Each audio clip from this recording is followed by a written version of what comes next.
બનાસકાંઠા ખાણ ખનીજ અધિકારીઓની થતી જાસૂસીનો મામલો બનાસકાંઠામાં ભૂમાફિયાઓએ અધિકારીઓની ગાડીમાં જીપીએસ લગાવી કરતા હતા જાસૂસી સમગ્ર કેસની તપાસ બનાસકાંઠા જિલ્લા એલસીબીને સોંપાઈ કે 3 આરોપીઓને ઝડપી કોર્ટમાં રજૂ કર્યા નામદાર કોર્ટે 3 દિવસના રિમાન્ડ કર્યા મંજૂર બનાસકાંઠાના ખાણ ખનીજ અધિકારીની સરકારી ગાડી પર જીપીએસ લગાવવાનો મામલે ખાણ ખનીજ અધિકારીએ 16 ડિસેમ્બરના પશ્ચિમ પોલીસ મથકે ફરિયાદ નોંધાવી હતી।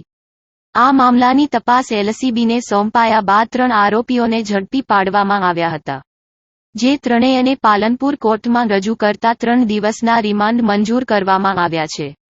વોટ્સએપ ગ્રુપ દ્વારા જાસૂસી અને જીપીએસ પ્રકરણમાં અનેક ખુલાસા બહાર આવે તેવી શક્યતાઓ સેવાઈ રહી છે। પાલનપુર ભૂસ્તર શાસ્ત્રીની સરકારી ગાડીમાંથી જીપીએસ મળ્યા બાદ પાલનપુર પશ્ચિમ પોલીસ ઢીલી નીતિ અને ઠોસ કાર્યવાહી ન કરતા સમગ્ર તપાસ પાલનપુર લોકલ ક્રાઇમ બ્રાન્ચને સોંપવામાં આવી હતી। જિલ્લામાં ખાણ માફિયા બેફામ બન્યા છે।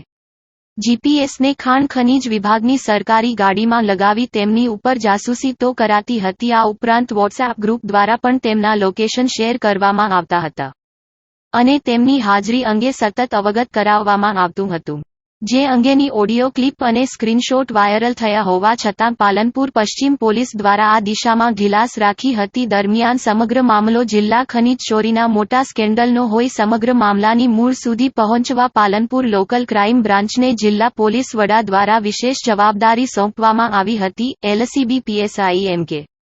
ઝાલાને જવાબદારી સોંપતા પીએસઆઈ અને તેમની ટીમ દ્વારા 3 જેટલા ઇસમોની ગણતરીના સમયમાં જ અટકાયત કરી હતી, જે બાદ એલસીબી દ્વારા 3 ઇસમોને કોર્ટમાં રજૂ કરવામાં આવ્યા હતા। નામદાર કોર્ટ દ્વારા 3 ઇસમોને 3 દિવસના રિમાન્ડ પણ મંજૂર કર્યા છે।